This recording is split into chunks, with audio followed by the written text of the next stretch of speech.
Good morning, and if you're in Colorado, happy snow day. Oh my gosh, we were dressed and ready to go to the gym. You might have seen it on my Insta stories at 4:30 this morning, and then they called a snow day, so this girl went back to bed.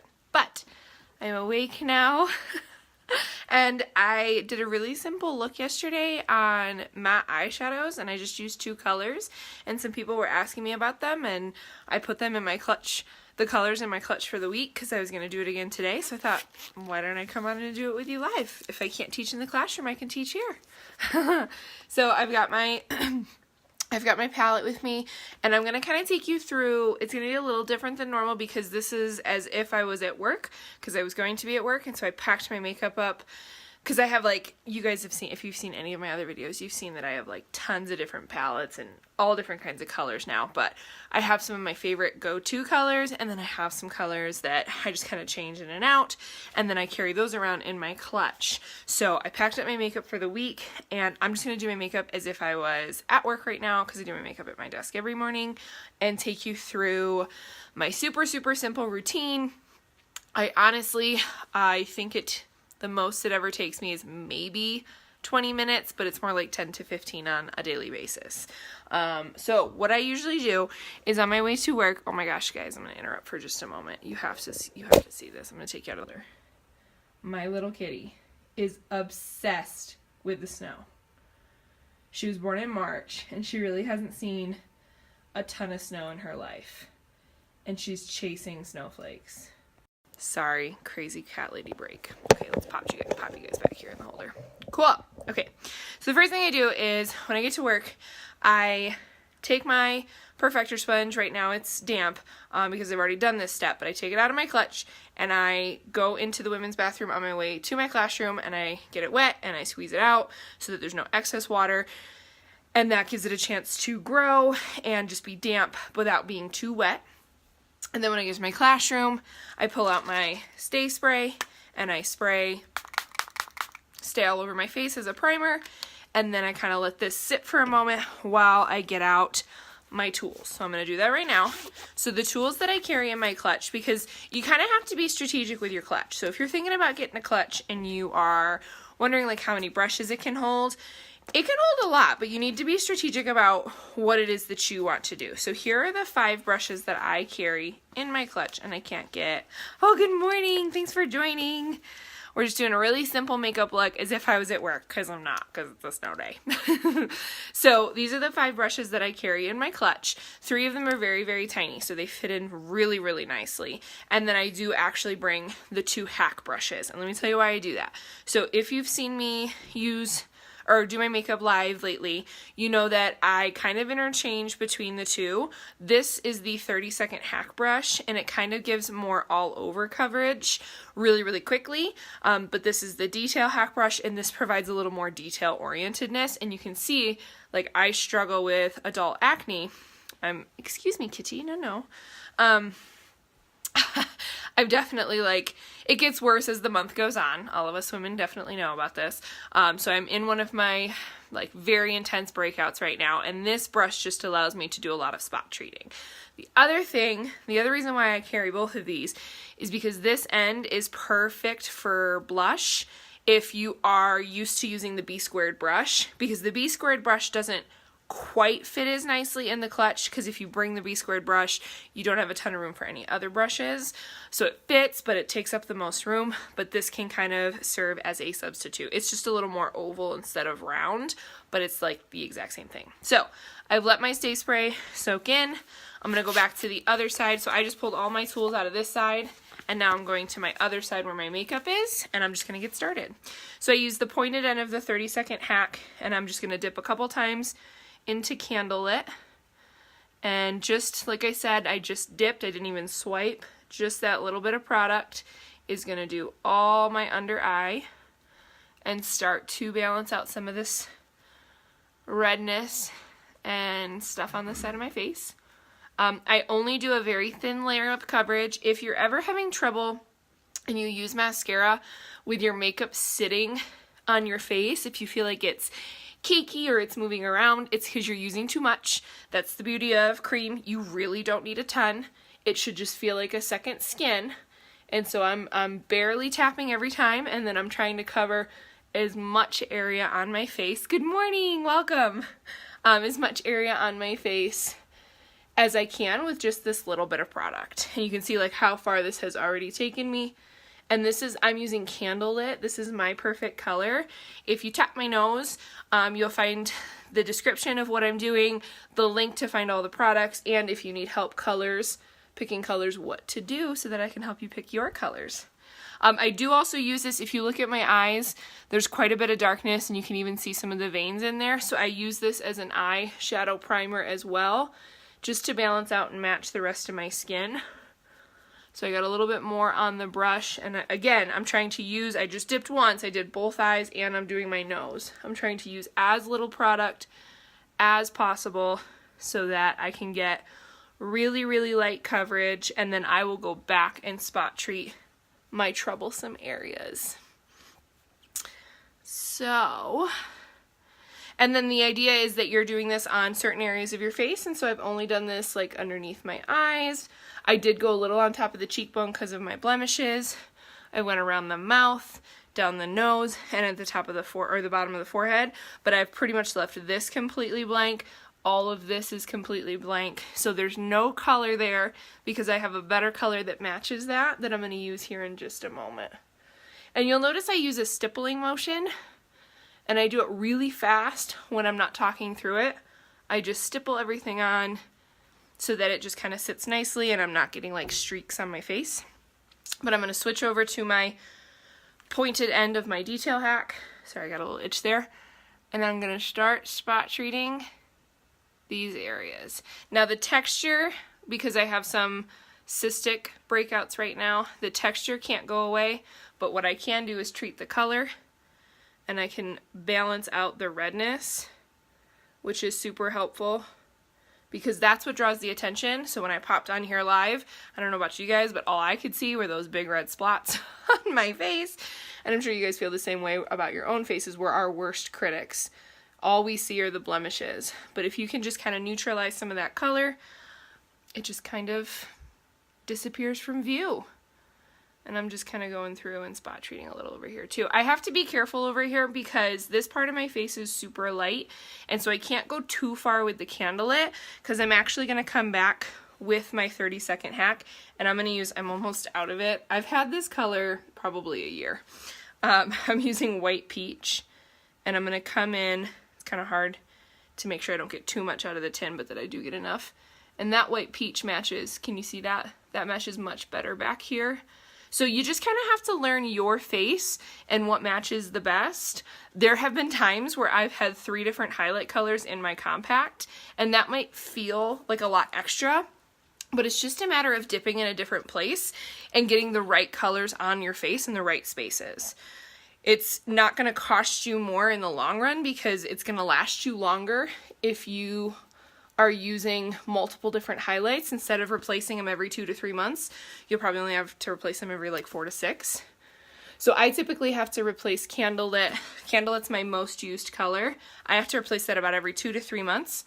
But in the winter right now, when I'm using more White Peach, like right here, and I'm actually going to use White Peach to brighten, it lasts me just a little bit longer than normal. I'm going to go back to the small side, and again, I'm using White Peach still, and I'm going to tap this in because you can still kind of see my dark circles.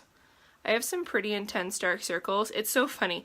A bunch of artists, not even customers, artists have been reaching out to me asking about my dark circles because they're like, oh my gosh, they're so much better, Bryn. What happened? Honestly, it's Candlelit. Candlelit is just such a perfect color that it goes in and balances out those under eye circles. Plus I do an eye serum and I do hydrogels now as well, which seems to be helping quite a bit. And actually my Nerium girl I think is watching. Oh wait, Neora. Sorry, April. I believe you guys changed the name. My Neora girl, am I saying that right? Help me out. Tell me if I'm saying that right. Is on here. And so if you're interested in hydrogels or if you're interested in eye serum, she can hook you up. But yeah, a bunch of artists have been, it's kind of like inflating my head. They're like, oh my gosh, your under eyes look great. I'm like, thanks, I know. Oh, yes, I am saying it right. Thank goodness. I was nervous because I saw it about a month ago and I was like, shoot, I hope I say that right. Okay, so I've just brightened down the center of the nose, underneath the eyes. Love you too, girl. And I am going to go in with some contour now. So I'm going to flip back to my 30-second, but I'm doing the other side. See what I mean? I just kind of go between the two. This is why I just feel like I need both of them. And I'm going to use this for my contour right underneath the cheekbones. I'm using the color Astoria. And I kind of do this really fast during the week. I just kind of like plop it right there, kind of give it a few swirls, and then that's my contour, which is another reason why I like the 30-second hack, because it just makes such a big difference in the time that you spend doing your makeup. I just like wanted to pause here because I just put contour on this side of my head, and I just want to show you if you hadn't noticed the difference, right? Like, look at how different this side of my face looks than this side of my face. Like, I look thinner here. Do you see that? I created a shadow on the right side of my face, and now this part of my head looks thinner than this part of my head. It's just like smoke and mirrors, guys. You're just putting the shadows where they're supposed to be, and you're putting the brightness where they're supposed to be, and you're creating a three-dimensional face. Because let's face it, we are not two-dimensional. We are real live women taking on the world, except me today, because I have a snow day. So then I'm coming down the neck just a little bit, and I'm going along the jawline. I do go up behind the ear, and then I pull down just to make it blend a little nicer into my neck. And then I do take a little bit more. I just dabbed. I tend to get too much on this step because you're just going down the sides of your nose, and it really shouldn't be a ton. It should only be a very subtle shadow. Notice how I started going slower because I want to make sure I do that right. Okay, and I'm trying really hard not to mess up the brightening that I did already down the center. Sometimes if I mess it up just a little, I'll go back down. So I just got a little bit more of that white peach. And now I'm using my finger, so we're just doing it all today, guys. And I'm just gonna put a little bit more of that in the center, and then you can kind of flip over and blend out the edges of that so that it doesn't look so crazy. And then now, it's just a very natural shadow. From here, I would take my same side, and I don't clean it in between. I just maybe like wipe it out. I just did it on my hands. Sometimes I'll have like a paper towel with me. And you guys vote. Do you want to see Frenchie or do you want to see Plum? Those are the two I have with me today. I think I did Plum yesterday, but I don't remember. Does anybody have any votes? I'll wait a second while you guys vote. Frenchie or Plum? This one's the Frenchie. It's like a orangey, peachy. And then Plum's like a purple. What do you guys want to see? I know the comments are delayed, so there's probably a comment already there and I just can't see it yet.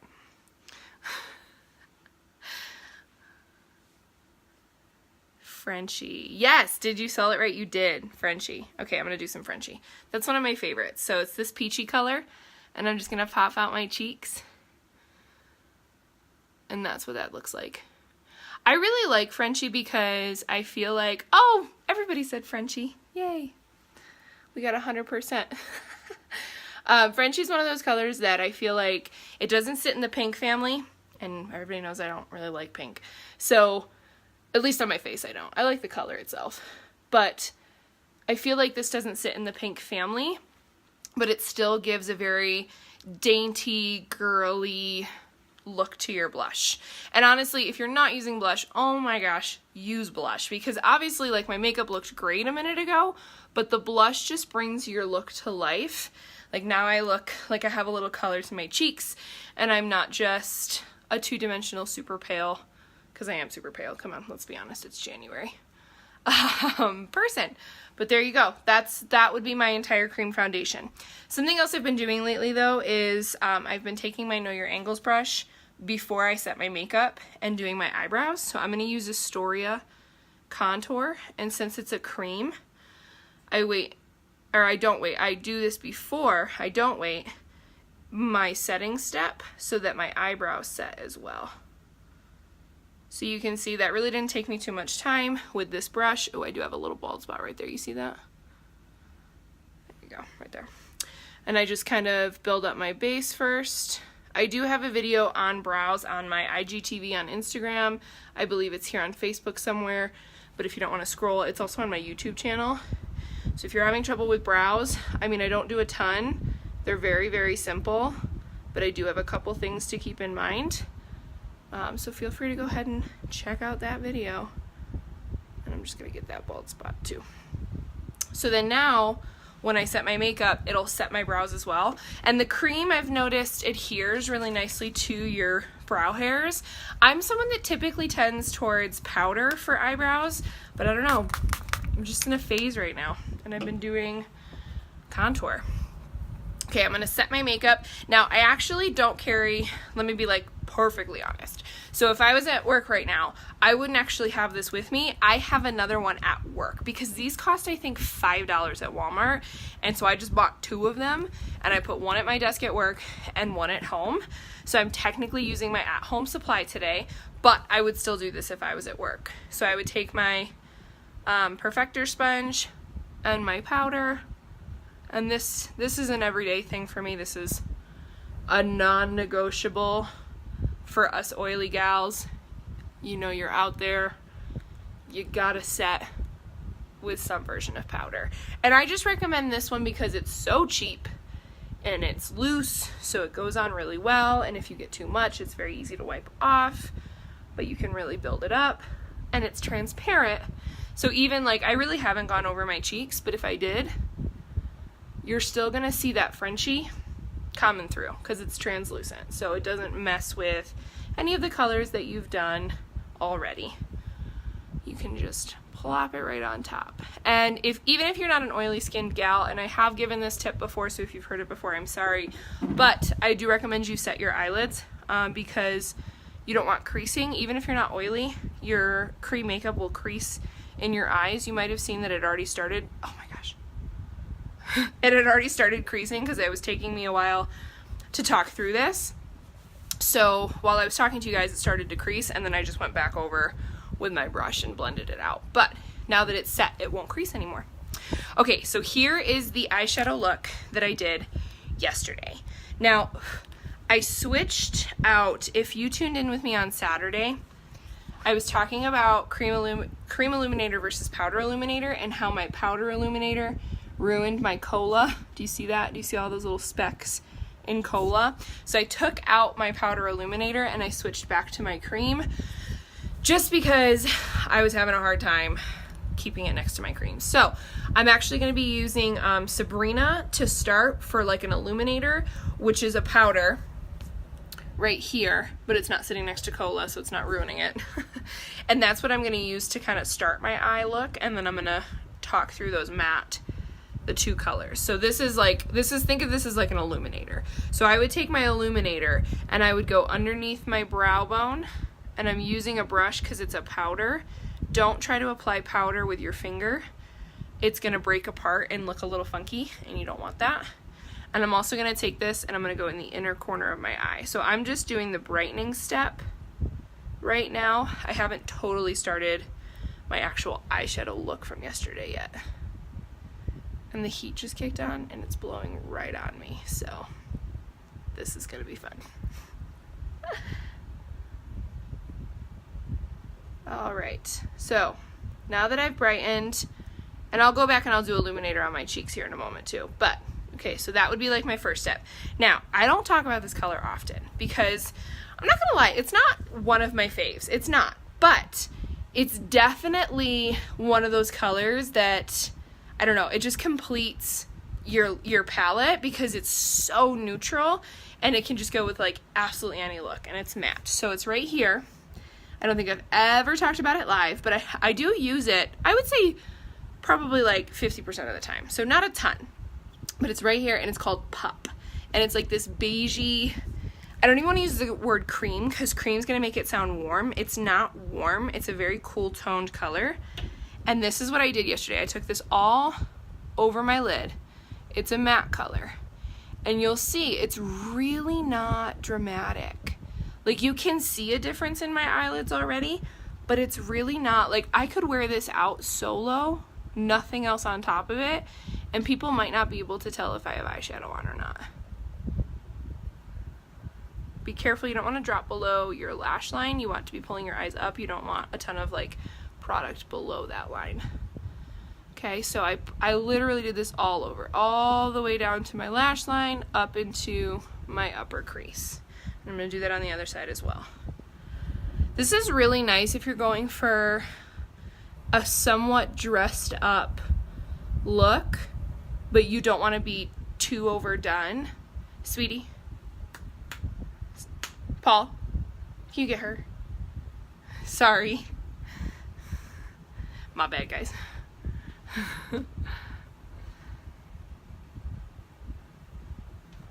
So, okay, what was I saying? So if you really wanted to go for like a really simple yet elegant look, I think if you use this as a base and then you build up like I am here in just a moment with some of a deeper crease color, this could be very, very nice and yet not crazy. You don't have sparkles everywhere. You feel maybe like a grown up. You're going to work in your pantsuit or something, whatever. Okay, I did take a little bit of the pup underneath the lash line yesterday.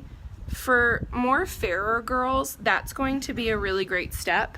Since I'm a little more warm toned, you can't really see it on my lash line. I mean, I just did it, so it's kind of there, but it's not a huge difference. So it's a step you could skip if you wanted. A step you could skip if you wanted. There was my dyslexia at its finest. Okay, so then the next color I'm going to take is also matte. It's called Oak. And literally this was all I did yesterday. I put pup all over the lid. I took this Oak, and I think you guys know this is like my favorite thing to do with the darker color. I start underneath on the lash line, and then I use this as a guide to come up. So I literally just extended the lower lash line up. And then I flip the brush over to the fluffy side, and I take that same color and I build with that color from there in the crease. That was it. That's what I did yesterday. How super simple. Let me show you again. So I use the smudgy side. I start on the lower lash line. I extend up. So I have a good guide. Flip it over, start from that spot, and go in to the upper crease. The window's on this side, so I feel like you can see this side better. Oh, flip over. But I just love how quick this goes with this brush because it's double-ended and it just builds up really nicely. And like I said, I feel like you don't look crazy. Like, it doesn't look like I have two black eyes, but like, you can tell that I did something, and there's a little dimension here because of the deeper color in the upper crease. And you really want to relax your eyes to see if you really like how it looks. So I'm relaxing my eyes. You can still see the darker color right here and here, and you can still see the pup on my lid. So I'm happy with the way that that looks, and I would be completely done. So stinking simple. I did do some eyeliner yesterday, so I'm going to take my small end of my multitasker and I'm going to go into Cola. Cola is our darkest contour color, but I love it for eyeliner because it's truly, truly black. And then I just took this along the upper lash. Ooh, it's hard to do this in a phone, guys. I might have to do this in the mirror behind you. I'll try to make it so that you guys can still see, though. Can you guys still see that? Much easier. Oh my gosh. If you're ever looking for a challenge, try doing your makeup in your phone. So I didn't even put very solid of a line. I mean, or it's solid, but it's very, very thin. It's not very thick at all. And you could even take it up. This part I can do in the phone. Take it up a little to make like a little wing. You always want to use your lower lash line as a guide when you're doing this kind of stuff. Because you never want to, some people will close their eye and try to make a wing, and then their wing is like out here. You want your wing to pull the corner of your eye up. And I don't have a ton of product on here, so it's taking me a while to build it up. There we go. Much better. I had a little fallout right there, but it just went away. Cool. Having a hard time with this phone this morning, guys. Now, obviously, this is a little overdone for my snow day, but I just wanted to show you guys, because I had some people say that they wanted to see this yesterday. They actually did this yesterday. They were like, oh my gosh, 2 colors, all matte. Because I usually use at least 1 shimmer color. It's very rare that I use all matte colors. And you might be a matte girl. And maybe this is your go-to. That actually went a lot quicker than the other one did. But there you go. That would be my whole look. I just need to add some lip color and mascara. I am going to line my lips with the other side of my multitasker and the color Astoria. I do this a ton during the week. I really like to line my lips with indigo when I'm like really getting ready, you know, for date night or an event or something. But just for every day, Astoria is enough. Indigo is a much darker contour. That's why I like to use that one normally. But it just gives your lips a little bit of shape. So that now I'm going to put on my favorite color, Seductress. It's a Maybelline matte ink color. I love these colors so much. And this is my favorite everyday one. So I just line those lips, threw that on, and I just gotta put on some mascara. And this is it, guys. This is my look. If you guys have any questions or you need any help whatsoever, here, I'm gonna get closer. If you need any help whatsoever picking out your colors, we do have some new products launching, I believe this week. I think it's Thursday, but don't quote me on that. I will definitely let you guys know when they're live. There are 4 new blue eyeshadow colors launching, and there are 2 brushes, an eyeshadow and a blending brush. I actually think the blending brush is going to be perfect for powder illuminator. We'll have to see. I'll experiment with you guys. I'll come on live and play with my new stuff when I get it. And then there's a Milk mask that's coming out, and then there's a there's Milk for Men coming out. And then there's oh my gosh, so many good things. So many amazing great things. But I forgot to do illuminator. Why did I always forget to do illuminator? But thank you so much for tuning in today. I hope you guys are having a wonderful Tuesday. I know that some of my comrades in New York are also getting quite a bit of snow, so maybe you guys got a snow day today as well. But us Coloradoans, I don't know how to say that. We definitely got ourselves some snow today, so prepare for lots of Insta stories of me hanging out with my cats. Oh my gosh, did you guys see my Insta stories of my cats yesterday? Absolutely ridiculous. They were so funny. I don't know what their deal was. They just can't handle being at home with us for so many days in a row. Because we've been home now. We haven't had official school since last Thursday, so they just don't even know what to do with us right now. But happy Tuesday, y'all, and I will see you guys hopefully very soon. Hopefully this was helpful.